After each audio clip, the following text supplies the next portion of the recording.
Today we're going to talk about conservatives and free speech, okay? And how little conservatives care about free speech and how much they actually love suppressing speech. So Glad you live let's in get LA, started. so Let's see get you started guys with can watch you after Lauren work. Boebert, my favorite friend of the show, Lauren Boebert, Colorado's very own, talking about Joe Biden and how Joe Biden needs to be censured. President Biden passed the buck to cackling Kamala when he tapped Ms. Harris as border czar. Her work on the border is non-existent. It's a joke, and even she laughs. But it's not funny. This administration has not lifted a finger to end this crisis. They're so good at like identifying things that or memes basically, or things that like people get annoyed by or people like pay attention to, and then branding it. Like, this is actually fucking solid. Like, the way she did this is so solid. Cackling Kamala, because like Kamala Harris laughs very weirdly. Like, this is all fluff, but goddamn, they're so good at fucking fluffing it up. You know what I mean? Like, they're so good at like finding dumb shit to act annoyed by and to act angry by, and then marketing around like the aesthetics. Secure our southern border. Except for the whole losing thing. Yeah, they're great. I know. It's so devastating when conservatives lose and then still end up winning by derailing the entire agenda of the Democratic Party and not even getting like hurt for it. They can derail the entire agenda of the Democratic Party and sit back, obstruct, and not even have people recognize that they're just playing defense and obstructing everything, because the conversation is currently revolving around Kyrsten Sinema and Joe Manchin. So I wouldn't say that they're necessarily losing. Yeah, they lose elections, but we are the biggest losers, because here's how democracy works. Democracy in our unfortunate two-party duopoly system works as follows. More people vote for the Democratic Party over the Republican Party, and then more people vote for Democratic senators, and there are more Democratic senators than there are Republicans, or at least like with Kamala Harris as the tiebreaker, there's a functional Democratic majority in the 50-50 Senate. That means that the American people have decided that the Democratic Party and its agenda should follow through.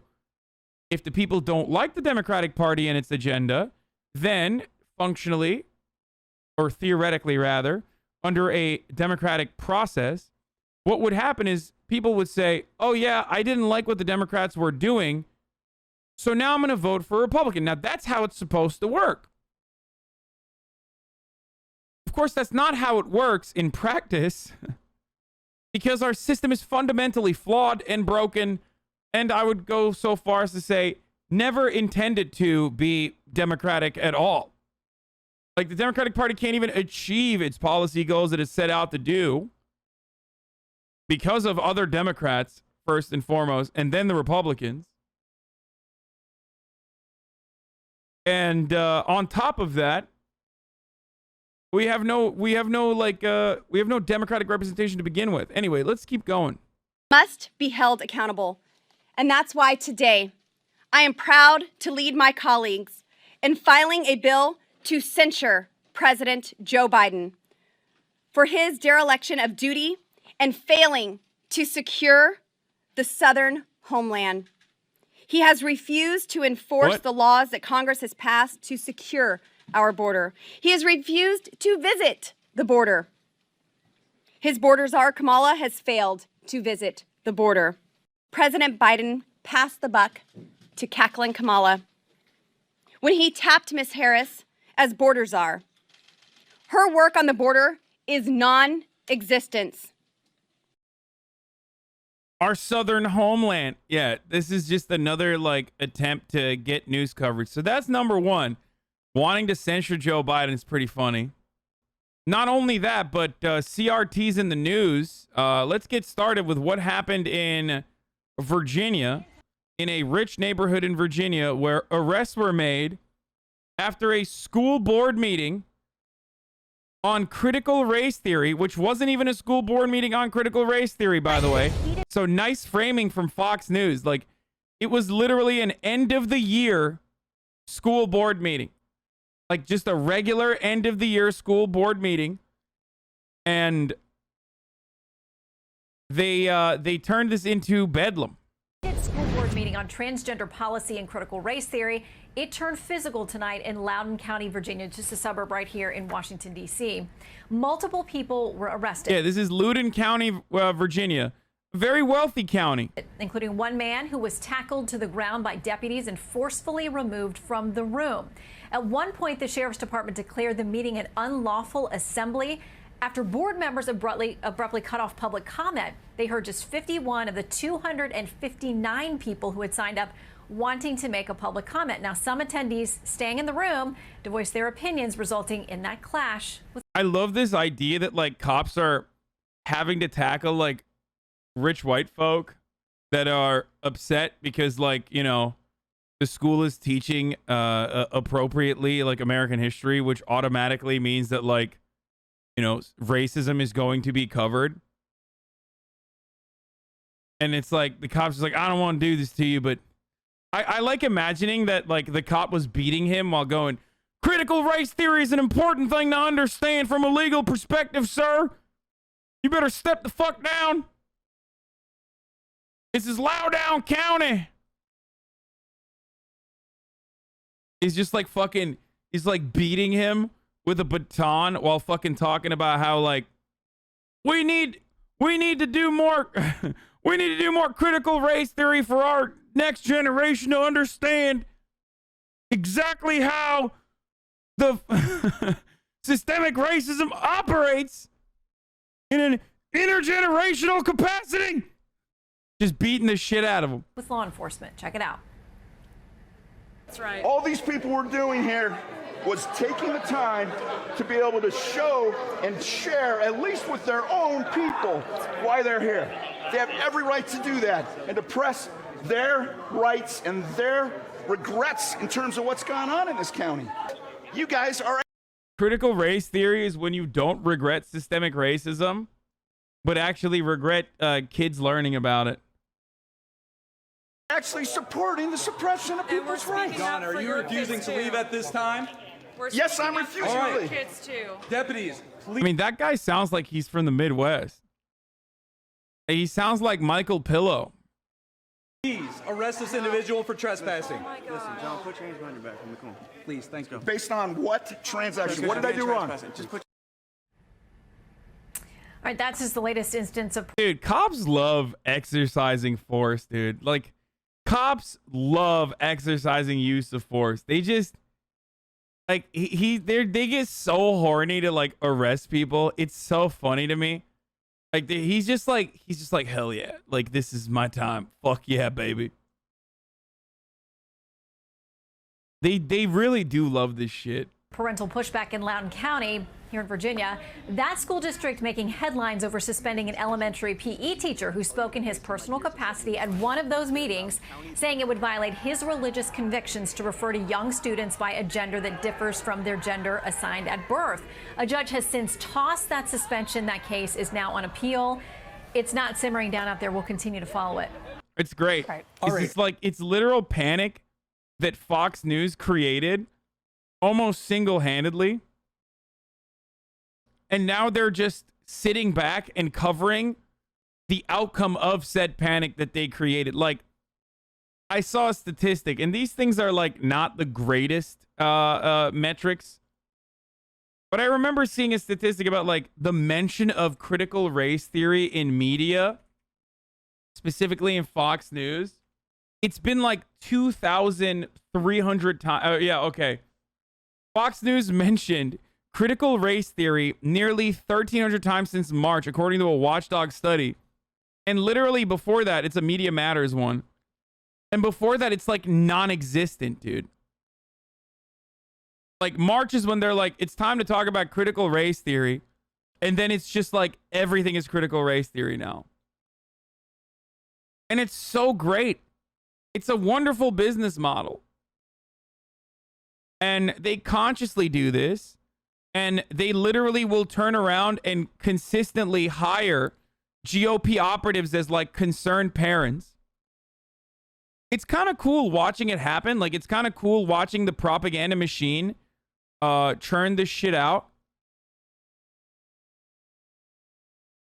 Right? Because, like, you get to see it happen in real time, which in the past you might not have been aware of. You know what I mean? Like, you probably, if you hadn't stumbled upon this broadcast, you probably would see these sorts of fucking trends, and you'd be like, yeah, this critical race theory thing, like, I need to have an opinion on this. But now you get to actually see it. And I showed you where the inception of this came from too, which is the Manhattan Institute. They've done this with War on Christmas. They've done this with trans student athletes. They did this with trans bathrooms too. They did this with the gay panic. They did this with the satanic panic. Like, this is a consistent ploy by conservative think tanks to find a new thing to operate as like a cultural magnet within the political universe so that they can basically gear up their supporters and pump them full of anger, and it's completely made up. It's just another way to continue the culture war grift. It's another way to continue the culture war grift that reinforces these hogs and their hog-like points of view. And it's always going to continue. I mean, they had the Red Scare and communism, and finding communist infiltrators was like the original, cultural Marxist attacks. It's basically an endless feedback loop, as Chatter also pointed out, to consistently reinforce conservative values within the base after reframing the same old tired fucking arguments with a new patina, with a new format. Critical race theory is a like legal scholar approach to examining race beyond the way that like liberals understand it within our legal justice system in law. It has nothing to do with whatever the fuck these like angry parents are upset about. But now it's in every part of our lives. And it's basically just like, it's because these parents aren't like upset about not having a materialist understanding of our history is going to be a flaw, brother. Like, specifically hyper focusing on the racial dynamic and making, slavery out to be the original sin in biblical terms is unironically counterproductive to dialectical materialist roots, brother. Like, that's not the case. They're upset because they think like CRT, that sounds a lot like, Antifa Factory. They want to make our children gay, and they want to make white people hate themselves, brother. If white people hear about racism, they'll hate it. That's the real reason why people are fucking upset. And they're not actually upset about, like, they're not upset about it from the academic point of view. They're upset because they think critical race theory is again, just everything and anything that mentions racism. So just remember that. Just remember that when you see what people are fucking upset about. And it's all fucking made up. It's all made up. And they have their own little media ecosystem where they elevate GOP operatives as like concerned parents. They've set up AstroTurf groups backed by rich fucking benefactors who then turn around and like personally create a group and personally create a movement. And Fox News is leading the helm, leading the charge. So, Let's take a look at meanwhile, the there are a lot of explosive school board meeting erupting over critical race theory. Let's take a look at what they did and how they're covering their own work, by the way. This is wild. It's like me reacting to a video of myself. Okay? Sitting there and be like, wow, it's crazy that I did that. I mean, you did that, dude. This is you. You did this.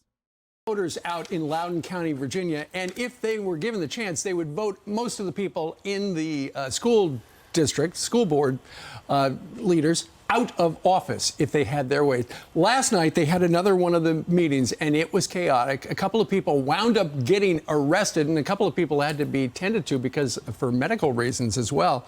A lot of the people were objecting to policy 840, which is a transgender policy. Over which bathroom people would use or preferred names and stuff like that. There was so much going on.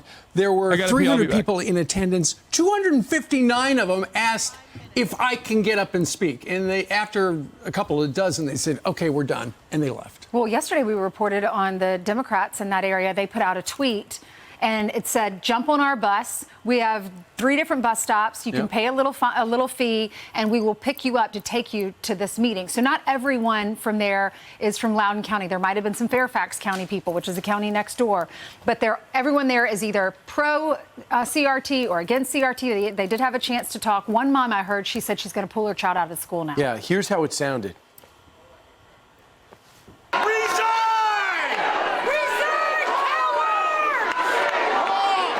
The Western culture and values that brought forth Christianity in the founding documents are being called evil and racist. I'm reminded of the tyranny of communist China, where your money is legally stolen and then used in government schools, not public schools. These are not public schools, these are government schools, like here, to indoctrinate children against their parents. My child is...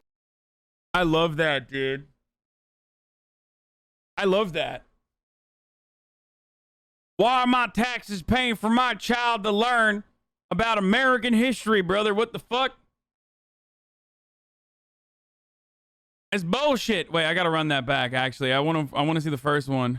Brought forth Christianity in the founding documents are being called evil and racist. That guy is a fucking Nazi, dude. I'm sorry. Doesn't pass the smell test. Straight up. Get mad at me all you want. This motherfucker looks straight up like a young Nazi, okay? Like, I see that guy in a crowd, I'm like, nope, that's a fucking massive vibe check failure, dude. Vibe checked, denied, okay? He's like, he's so soy, it's just like, literally just perfect. Like, who is this person's child, by the way? You're a child, motherfucker. Why are you there talking? If I were to look up this dude's background, I'd find out that he's like a part of he's an operative in the Republican Party. And like, he's just there to be like, I'm a concerned parent. Like, oh, really? Where's your child? You're like literally, first of all, you look like a young conservative, which means you've never fucked, okay? Like, straight up, let's be real. You're like basically 25, 26 years old. Your hairline says older, but you can tell, all right? No shot that this person has ever had sex. It just doesn't happen. It's not happening. Yeah, I went there. Young conservatives, they've never fucked. Founding documents are being called evil and racist. I'm reminded of the tyranny of communist China, where your money is legally stolen and then used in government schools, not public schools. These are not public schools, these are government schools. For the record, he's describing taxation. Like, this person currently is describing taxation as a concept exclusive to China, which is very cool. Like, taxing does not occur in the United States of America. This is a foreign concept. Just like public schools are very different than government schools. China invented taxes to do schooling by the government, which is very different than what we have here. Okay, let's keep going. Like here, to indoctrinate children against their parents. My child. Wait, so he thinks that the Chinese government is like making their fucking next generation woke or something. The irony is like they would love for America to have like a Chinese government style operation. Like these motherfuckers would literally love if they could instill the same sense of patriotism and national cohesion that China desperately works to cultivate. Okay, and with in some respects, like they don't even need to try super hard. Like they would love that. They would love if America could whip up its own national identity in a similar capacity, in a very conservative and Christian and religious capacity to like what China does for the national cohesion in China, which is different than obviously like white supremacist American centric values. But they would love that, dude. That's crazy to me that he's like, as a matter of fact, what they're doing here is kind of that. Like they're upset that children are learning about critical race theory, what they perceive to be critical race theory, which is just like children learning about systemic racism. And that's precisely what they're upset about. They want to censor education. They want to change education in this country. And that's what they're advocating for. And they want the government to do it. So this notion that like, oh man, I hate that, this is happening in China. It's like, I wish we could do it here in America. But like, for American shit, not like Chinese shit, whatever the fuck they're doing out there. Is not oppressed, and don't assume that. As long as you attacking people with accents and their appearance is not helping, dude. Don't be lazy, brother. One, I'm an incredibly lazy person, and two, it's called entertainment. Okay, clearly some people enjoy it.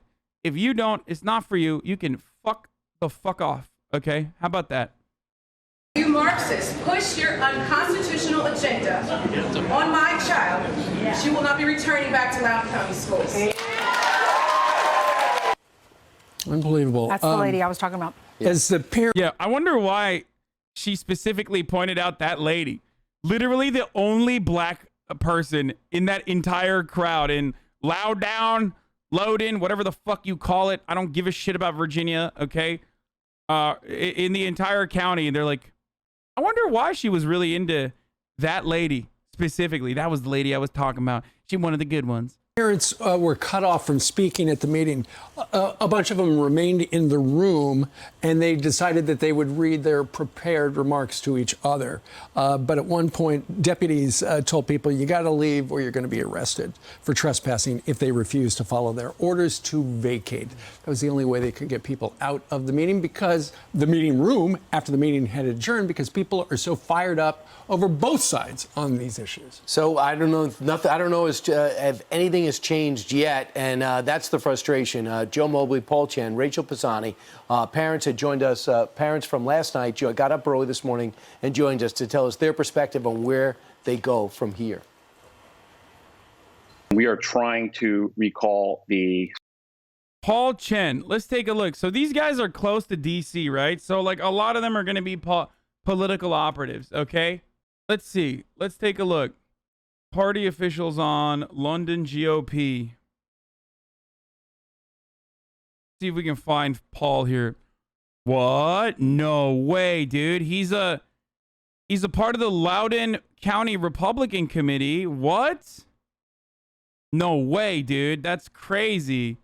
What? No, he's just a concerned parent, dude. Oh, what? You think a guy who's a part of a Republican committee can't be just an average parent, dude?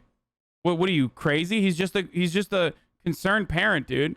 This is not like these fucking big pharma execs that also happen to work within the Republican Party. Like they're just honestly just upset. That's why they're here. That's why they're on Fox school News. Board.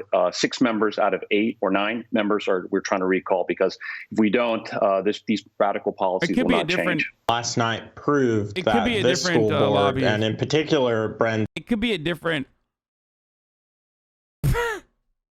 Joe Mobley. Okay. He's a big pharma lobbyist. Paul Chen is a big pharma lobbyist. Okay. And a part of the Loudoun County Republican Committee. Joe Mobley, another concerned parent. Let's take a look at what Joe Mobley's background is. I would love to fucking find out what he does for a living. Oh, he's a conservative broadcaster. What? No way.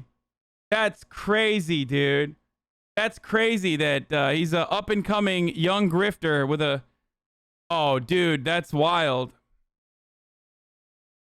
Conservative radio host. Concerned parent and conservative radio host, boys. Have a real problem with the First Amendment, all the way from religious expression, freedom of conscience, to freedom of speech. We do not want to co-parent with our government. We want to be able... Wait, this one looks familiar. Let's take a look at Rachel Pisani. I think she might be like actually fucking just the Republican chud concerned parent. I can't find too much on her beyond that. Able to instill beliefs and instill our faith in our children without hesitation. So they can mute our mics, they can arrest us, they can kick us off of public property. We're not going to stop. She even went on to say that the teachers were told if they don't adopt the critical race theory teachings and teach that to the kids next fall, they were told they'll be fired. They could be fired, right? Yeah, and they said all would not have happened had we not had a pandemic, and all these parents were looking over the shoulders of their kids or overhearing the Zoom calls and saying, what the heck is going on here? Right. And that's what I find. Wait. Rachel Pisani is recognized as a branding strategy leader. She has been a regular guest on Fox News and NBC and has testified before the Senate Finance Committee regarding the proposed addendum she wrote on Senate Bill 574. A chatter pointed out and said that these people want to act like they are being treated like black people were treated in the civil rights movement, except these people were around during the civil rights movement. Okay? They were just on the other fucking side. People exactly with the same operating principles were literally still picketing outside of schools saying, we don't want you teaching that communist nonsense in our fucking schools. Even back then. Especially back then. I mean, there are, I think a respectable lawyer found some funny photos. I'll just show you. Like, here you go, dude. I mean, same fucking energy. Like, same energy. This is from that rally, right? We are the parents. Stand up. Stop teaching critical racist theory. Got him. Pretty good. We oppose race mixing in schools. Forced integration creates racial hatred. We favor upholding the day law.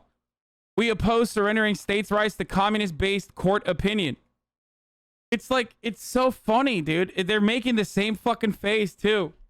So, yeah, they know a thing or two about how black people are treated in the civil rights movement because, you know, they're just carrying on the tradition of those who continued the oppression and tried to continue the oppression. Now, the irony, of course, is that if they maybe got a little bit of critical race theory, at least their children would get a better perspective on the legacy of slavery and segregation that permeates through all of our institutions. You know what I'm saying? Like, maybe then they would know. All they keep doing is changing the narrative. Critical race theory is culturally responsive framework, culturally responsive teaching. It's all just Trojan horses. Inequity and diversity and inclusion. You know, come on. You know, one thing after another. Come on. Wait, we got to stop somewhere. Come on. Inequity, diversity, inclusion, all of these horrible values. I hate it. I hate it, brother. These are things we need to stop. Same thing with the pandemic. Social distancing is communism. Race mixing is communism. Everything is communism. Everything is critical race theory. Everything is communism. Words don't have to mean anything, boys. That's the point. If they did mean something, then you would have to actually have an argument and like have an honest conversation around these subjects. Like, they don't have to mean shit. They can mean whatever you want them to mean. At the twilight's last gleaming. Dude, these guys are such losers, dude. Oh my god, getting together and like fucking, oh god. through the perilous fight, o'er the ramparts we watched were so gallant. Dude, this is so weird. Like, why the fuck do you do this? Like, you go outside, you go out to like a school board meeting and you fucking sing the Star Spangled Banner. Like, that's so weird, man. That's so fucking weird. STEM, not CRT. Laughable, and people should push back on this when they say this is a Republican, this is a Republican culture war that they're pushing in order to be successful in 2022. These people have not been contacted by any politician.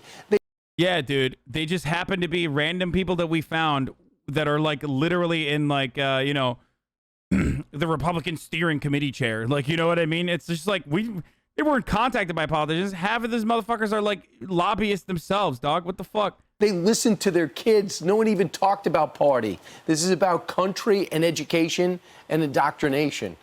Scary that teachers were teaching things that we didn't agree with as parents, and we didn't know about it until the pandemic. And when you see that video, it looks like is it the school board facility, or it looks like a church? It looked like pews. It's full, packed, because parents care so much about their kids. Kids don't have a voice, and these parents say they're the union for their children. I mean, when they say it's indoctrination, they mean like it's not the right kind of indoctrination, the kind of indoctrination that I would like to see, okay? Anyway, so these are all like efforts to try to, like, you know, change the education, which has already been changed in America time and time again. Daughters of the Confederacy have done a very, Daughters of the Confederacy literally actively works to whitewash the horrible history of the Confederacy, and they've successfully done so. This is one example of how people learn about the Civil War in Louisiana, in a fucking Louisiana 8th grade textbook. Okay? I'm not going to go through this. Chapo read parts of this, but it's so fucking psychotic. Like, here, I'll give you some of the best parts of it, okay? With more than 1,000 acres and 150 slaves, the family's future seemed secure. However, in 1861, after Louisiana's secession from the United States in January and the beginning of the Civil War in April, the lives of everyone on the Stone Plantation changed. Secession is the withdrawal of a state from the Union. Kate kept a diary and wrote about the many changes in their lives. And this is how they cover the fucking Civil War. Eventually, all 5 of Kate's brothers served in the war on the Confederate side. In 1861, Kate wrote that the oldest was wild to be off to Virginia because he feared that the fighting would be over before he can get there. However, as the war dragged on, worry about her brothers became a constant theme in her diary. Sadly, by the end of 1863, 2 of her brothers had died while serving the Confederate Army, one from pneumonia, the other from an accident. In her diary, Kate expressed her firm Confederate patriotism, insisting, "Our cause is just and must prevail." But even for a patriot, the war's hardships became difficult to take. Union forces arrived on the family's plantation in 1862. With them came a justified fear that the slaves would abandon the plantation for freedom they believed the Union Army would provide. Hey, they're just patriots. And unironically, this textbook is like imagine being a black kid in 8th grade in Louisiana, and like your fucking textbook is just like your literal property. Like, the textbook is looking at this straight up from the framework of like black people are property, and it's wild that they thought that they were going to get freedom from the Union Army. Like, the fear is exclusively centered around the fear that the white slave owning class in Louisiana felt, and not necessarily the fucking everyday fear and cruelty that black people were subjected to. In an attempt to limit her losses, property loss, Amanda Stone sent 120 of her slaves to Texas in 1863. She and Kate were forced to follow the slaves to Texas later that same year. I mean, here's what you could have done. Not sent your fucking slaves to Texas and instead freed them. Man, oh man, what a fucking gruesome journey. Forced to follow your humans that you own to Texas because you didn't want to give them up. In the family's absence, the few remaining slaves took over the plantation and moved into the family home, dividing the rooms and the stones remaining personal property among themselves. The stone women would remain refugees, people who were forced to leave their home country. This is a textbook. Until the end of the war in 1865. Not a single mention of like black people, their point of view, how black people feel about being enslaved, being sent to fucking Texas to continue being enslaved for more years in the aftermath of slavery being officially abolished.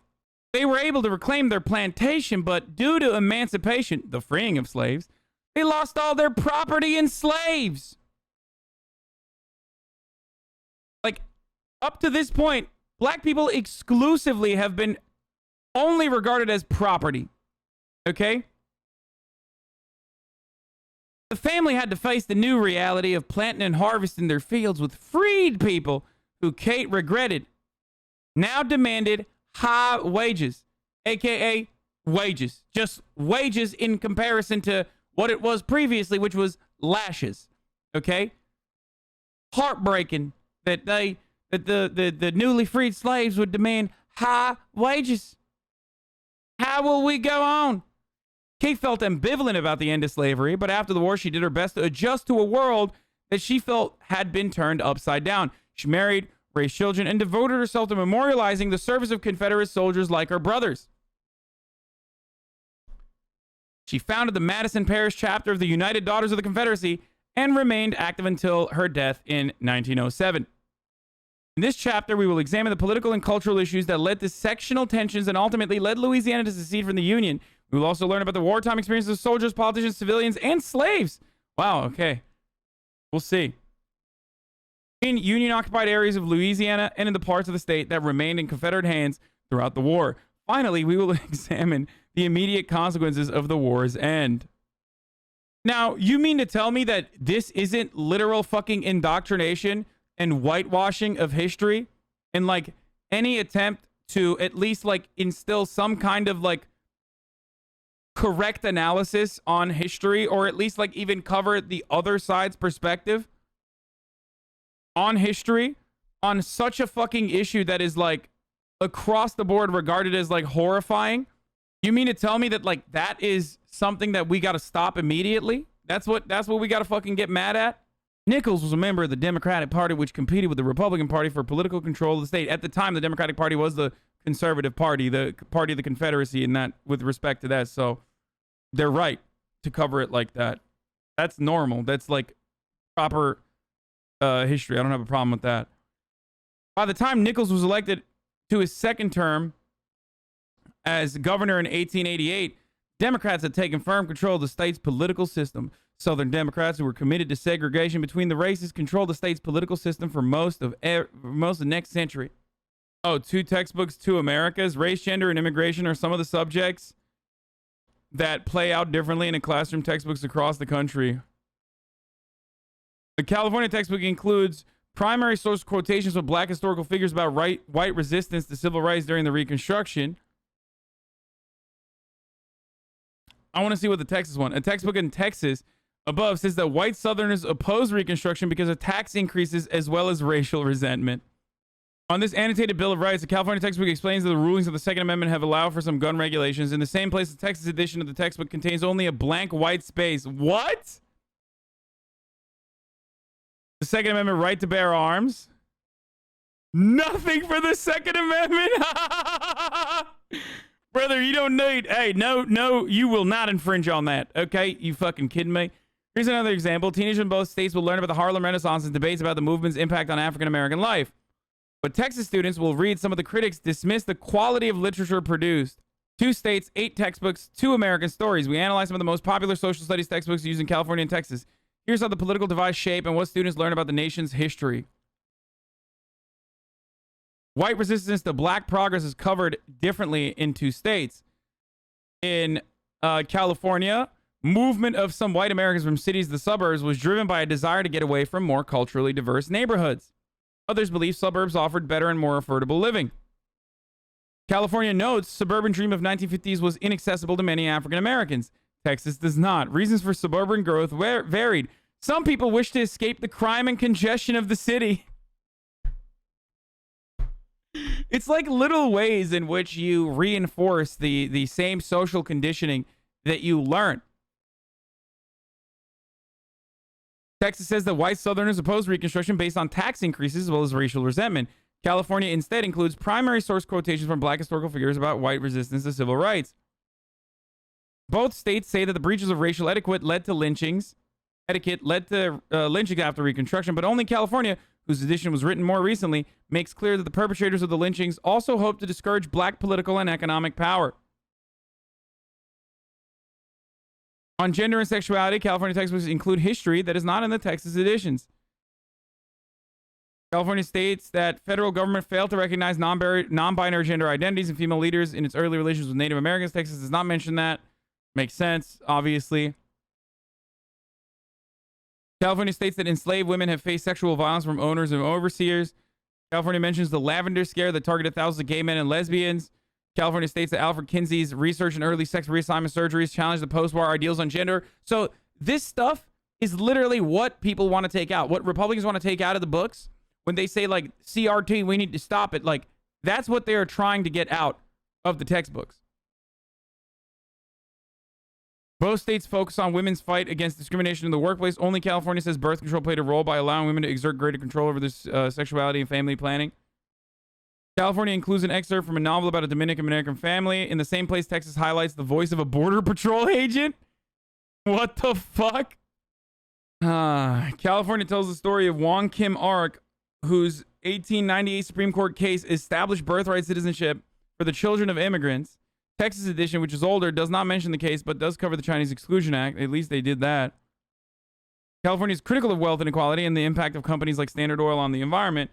Texas is more likely to celebrate free enterprise and entrepreneurs like Carnegie.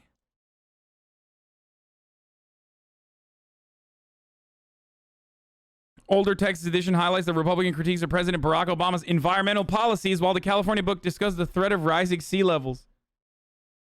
We talk about climate change, but only from the framework of how climate change policies have destroyed free enterprise, brother. So remember, like, what these people are fucking getting mad at, okay, when they do this. They're getting mad at basically the mention of, like, California textbooks, which are brief, by the way. I wouldn't even go so far as to say that the California textbooks are, like, genuinely accommodating or provide, like, accurate analysis of everything else. So that's why I try to tell you, like, you know, be understanding of people all the time.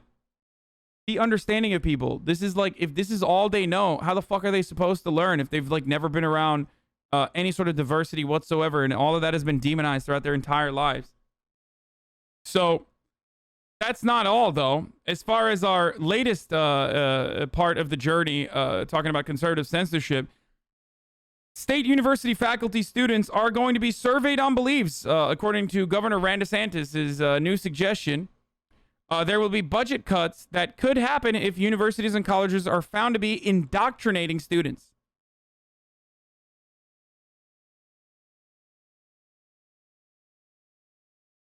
Tallahassee, in his continued push against the indoctrination of students, Governor Ron DeSantis on Tuesday signed legislation that will require public universities and colleges to survey students, faculty, and staff about their beliefs and viewpoints to support intellectual diversity.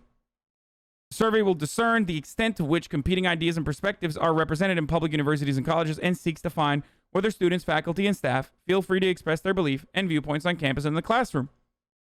Remember, this was a big culture war talking point, that there is no intellectual diversity, that we can't have Nazis, that, like, students on campuses, like, get upset when Nazis like Milo Yiannopoulos come in and, like, literally dox trans students and shit like that. So, and make the campus a less safe space that is not good for learning for a lot of marginalized students. Democrats. And remember, this is what they were upset about. They fucking got so mad. That was like the big culture war talking point.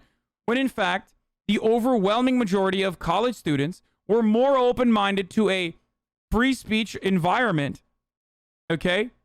They were way more open-minded to a free speech environment than the older generations were at the time. Empirical evidence showed that, like, this wasn't an issue. Like, people weren't saying that they don't want free speech in college campuses. But we, of course, still hyper-focused on a couple fucking random issues. Open-minded, sure thing, buddy. Dude, you have never left your apartment or your fucking mother's basement, let alone go to a college. So I don't care about your fucking dumbass, like, open-minded, sure buddy take. Do you care about actual studies conducted on the matter? Or do you just want to fucking sit there because you watched a lot of YouTube videos from your favorite broadcasters that told you that it was a certain way? Okay? Yeah, here. According to a 2016 Knight Foundation survey, 78% of college students reported they favor an open learning environment that includes offensive views. Whereas, according to that same survey conducted, U.S. adult population as a whole lags behind with only 66% of adults favoring uninhibited discourse. It was literally fucking dumbass adults that... It was dumbass adults that actually had this notion and were agitated one way or the other. You have to remember that, like, a lot of this stuff is just purely manufactured. Purely manufactured. So that you could draw battle lines. I mean, I said this when Joe Biden got elected. What did I say? I said that we are going to go back to the old school Obama-era culture war issues. Anyway, let's move on.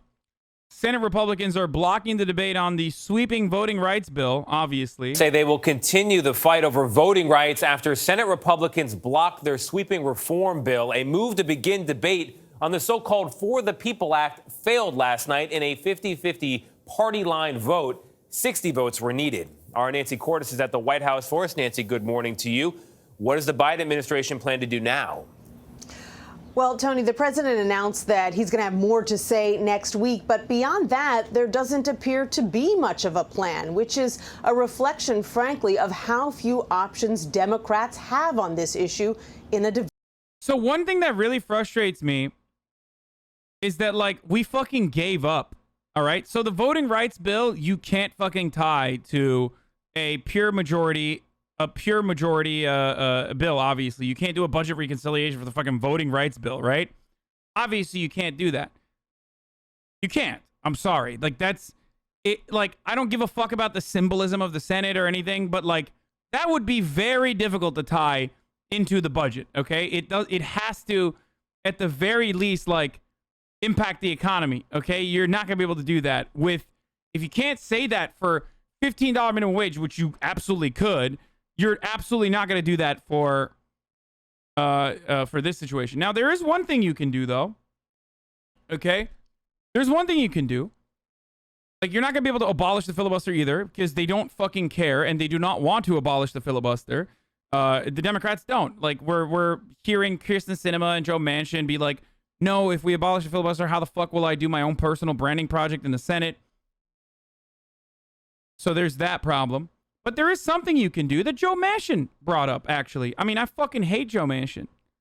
I hate Joe Manchin. But even Joe Manchin believes that you can, at the very least, make filibuster harder to filibuster. If you want to do a filibuster, you have to be there.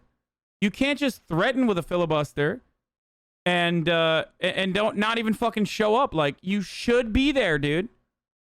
You should actually have to, if you want to do a filibuster, you have to fucking stand on the Senate floor and talk the entire time. It's fucking bullshit that we don't do this. You have to debate. You have to be there. That's the only way that you should be able to do that. Put a goddamn catheter up your pee hole, okay? I don't give a shit. Wear a colostomy bag. And get your geriatric, fatless ass up on that goddamn stage and speak for as long as you want to do it. And I do think that it's bullshit we won't do this. If we're not going to be able to abolish the filibuster, which we're not going to be able to do, like, it's just not going to happen, then we absolutely should, at the very least, do what Joe Manchin suggested, which was make the filibuster punishing. And this is like something that Joe Manchin said he would be willing to do. And we're not even talking about that anymore. That is, of course, we have to do that. And then, only then could we, at the very least, like, punish Republicans and have them literally defend their positions for hours on end if they do want to stop the American people from, I don't know, getting some sort of federal regulation over who gets to vote and who doesn't get to vote. Divided Senate. The fight is not over. Vice President Kamala Harris presided over the Senate during her party's failed attempt to advance a voting rights bill. The motion is not agreed to. Every Democrat voted yes, but it was not enough to overcome a Republican filibuster. This vote, I'm ashamed to say, is further evidence that voter suppression has become part of the official platform of the Republican Party. The For the People Act, it always was that. It always was that, and it always will be that. Would have expanded early voting and same-day voting registration, ended partisan gerrymandering, and increased federal funding for election security. Republicans argued the measure was too broad and would have diminished the power that states and local governments have over elections. The bill that we have in front of us is not so much about voting rights as it is a federal takeover of the election system. The push for a federal voting rights law comes. Yeah, which is good and should have happened. What the fuck? And, like, it wouldn't be necessary if Republicans weren't such sick fucks. Or the Democrats back in the day weren't such fucking sick freaks that they literally did everything in their power to maintain, like, the segregated hierarchy of power that they have.